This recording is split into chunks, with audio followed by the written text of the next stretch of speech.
Hey everyone, this is John with My Reality Tech, and today we're going to be looking at the Razer Chimaera 5.1. This is a surround sound headset for the Xbox 360 and PC, and it has a retail price of $199, although I've seen it for a little bit cheaper. You can find it for about $180, I believe, on Amazon. And this is a new headset. There's another version, just the Razer Chimaera. It's not a surround sound headset. And it goes for about $130, and that one's been out for a little while, but this one just came out. And so,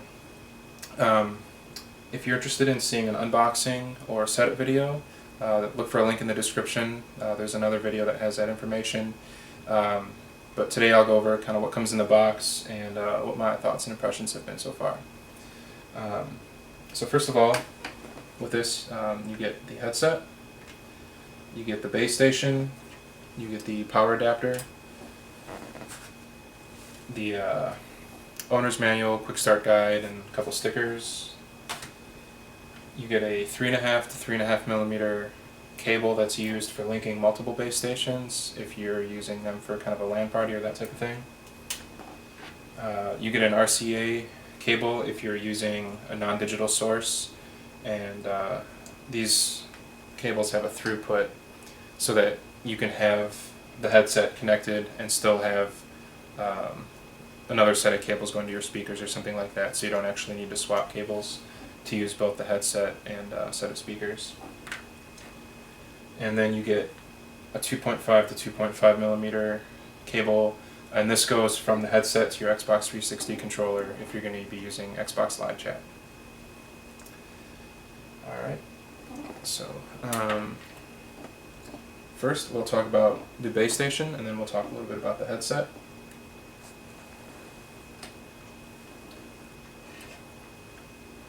So this is the base station. This has the Dolby chip that handles all of the surround sound processing, and then it also has the wireless transmitter, to broadcast the sound of the headphones. Got a couple icons on the front. When you turn it on, lights up green. Battery indicator up here flashes while it's charging. It flashes red, and then it turns a solid green when the headset's fully charged. This is your EQ settings. The green is the normal EQ. Red is a bass heavy EQ, and orange or yellow is a kind of a treble heavy EQ. So not a lot of EQ adjustment, but you do get the 3 settings, although I've been really happy just leaving it on the standard one.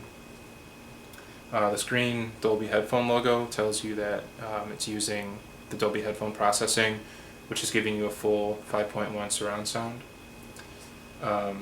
This icon lights up when you're using it just for local chat, so if you hit the mode button, it'll switch to, rather than using Xbox Live Chat, it'll just be using the voice from other base stations if you're playing with other people locally.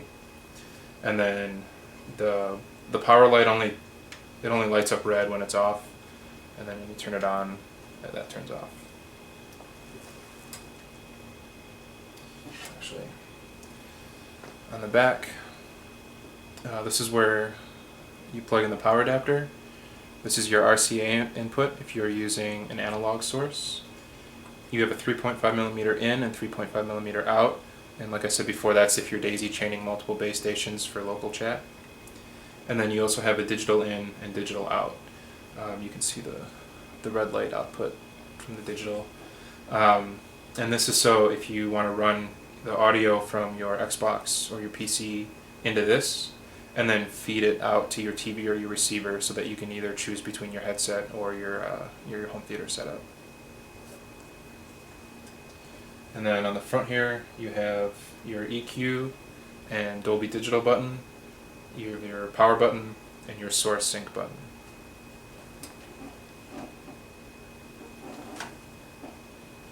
And then we've got the headset. Build quality on the headset's really nice. It has a nice weight to it. I know some people prefer really light headsets. I also have a pair of the Turtle Beach X11s, which are extremely light. I like that these feel a little bit more solid than those, and but I don't find that the weight is so significant that it's uncomfortable to wear even for a longer period of time. So this is the headset, this is the left side. It has a mic boom that swivels down. The mic is flexible, but it won't stay in whatever position you put it in, although I haven't found that to be a problem. The mic is on when it's folded down. If you want to mute the mic, you flip it up, and then there's also a microphone mute button if you just want to do that. Here you have the power button. You just hold this, and the headset powers on, and there's an audible beep. So if you have these on your head when you're pressing the button, you can tell when it turns on.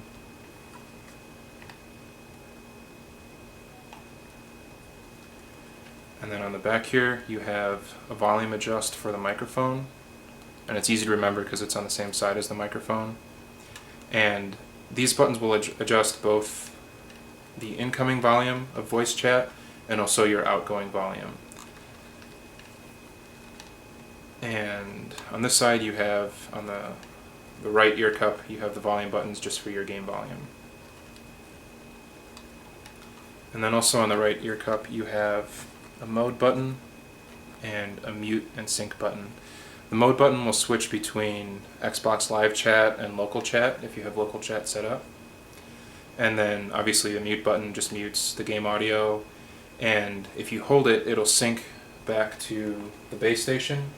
Although I've never actually had to use this button. Anytime I sync the base station, the headset, I only have to use the sync button on the base station and it automatically pairs to the headset.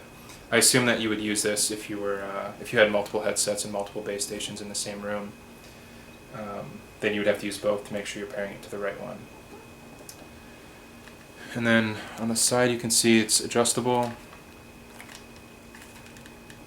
It's actually kind of stiff. It has some nice markings on there so that you can make sure that you get it to the right setting that you like. I have a pretty big head, and I only have to open this up just a little bit, so if you have a small head you might want to try these on in the store and make sure that they're pretty comfortable for you. For me they're extremely comfortable, so that's not an issue. And then in the top part of the headband you can see the contacts that touch the top of the base station for charging.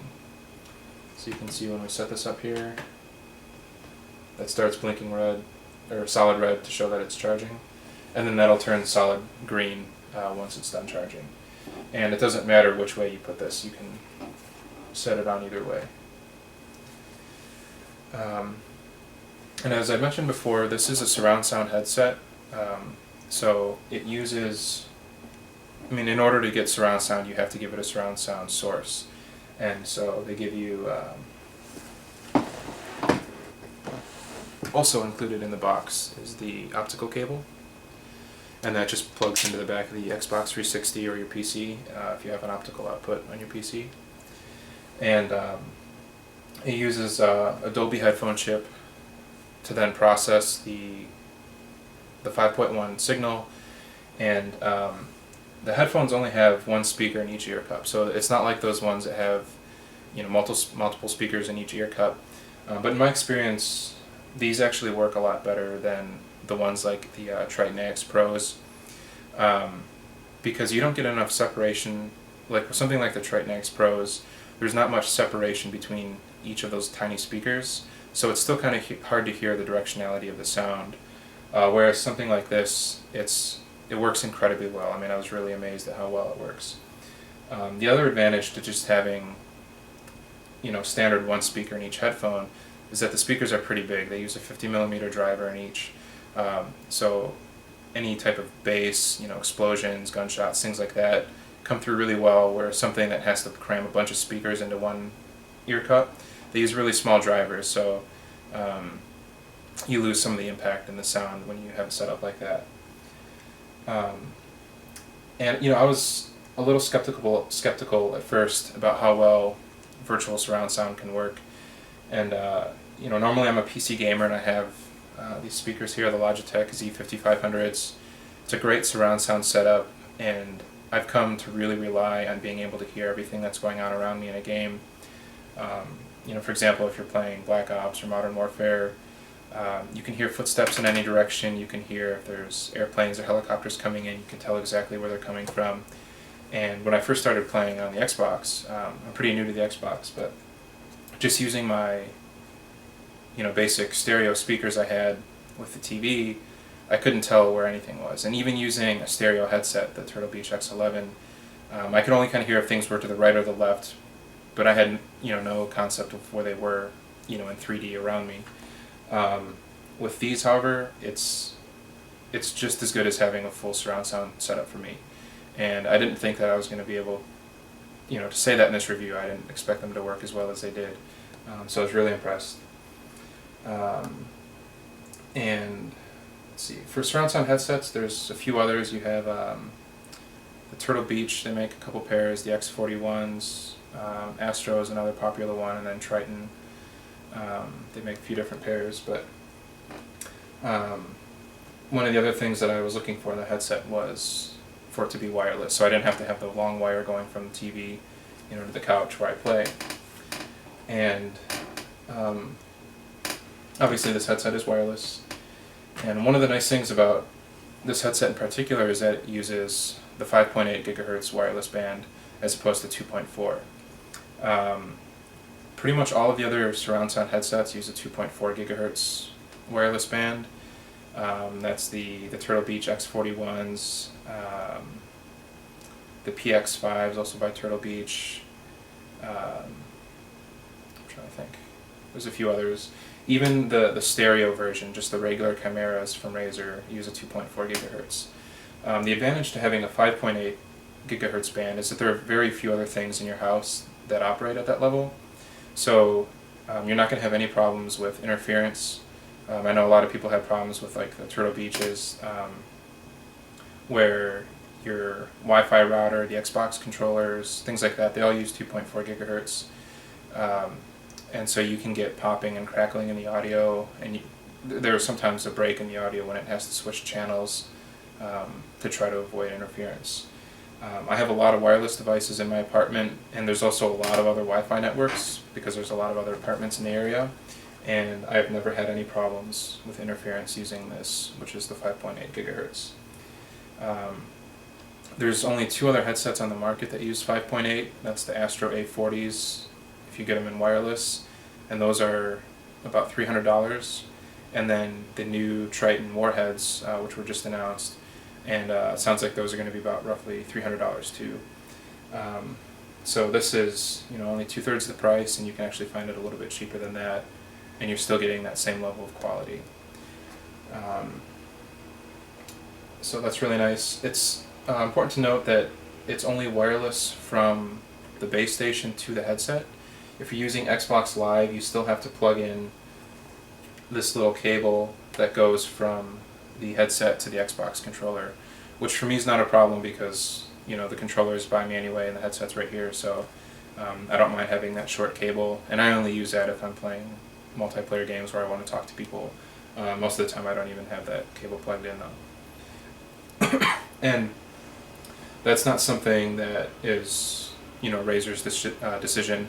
Microsoft actually doesn't let anybody use a wireless signal to carry the Xbox Live Chat.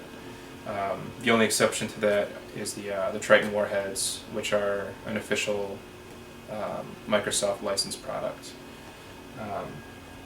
So it is wireless, but you do have to use a wire if you want to use the Xbox Live Chat feature. Let's see, what else?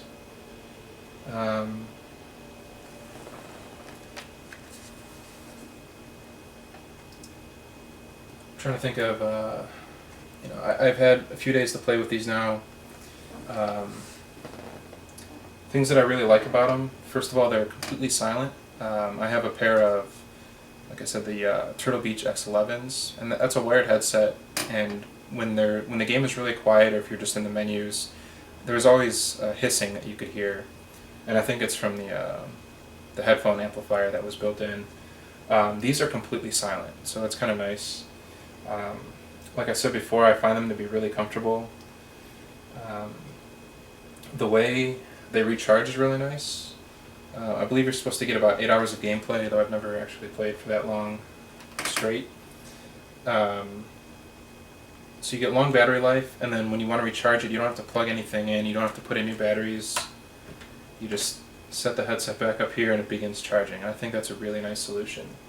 But one other thing that they did, which I thought was pretty smart, was that it comes with 2 rechargeable AAA batteries. And it's nice that they do that instead of some type of a battery pack, because if you're playing and you're going to be playing for a long time, or you're going to a LAN party or a competition or something like that, if the batteries do run out, if you're playing for that long, you don't have to put the headset away and not use it anymore. You can just bring another set of AAA batteries, pop them in, and you'll be good to go. So that's a really nice feature. It's kind of all the advantages of rechargeable without any of the disadvantages. So that's really good. I think I mentioned this before, the build quality is fantastic. If you've used any of Razer's products before, they tend to have pretty high build quality. The materials all feel top notch. It has a nice weight to it, nothing feels like it's going to break. One, I guess, disadvantage maybe, and it's not for me, but it could be, is that I found these don't have rotating ear cups. A lot of headsets have the ear band and then the ear cup is on a pivot. And I find that those tend to fit a wider variety of people if it has a rotating ear cup. This doesn't have that. I still think they're extremely comfortable, but it's one of those things, if you can try them on before you buy them, that's probably a good idea. And the ear cups are pretty big. They go over your ear rather than pressing on it, which is nice. Sometimes late at night I wear glasses, and headsets that press directly on your ear can be kind of uncomfortable if you have glasses on. I find that these are still really comfortable even if you're wearing glasses.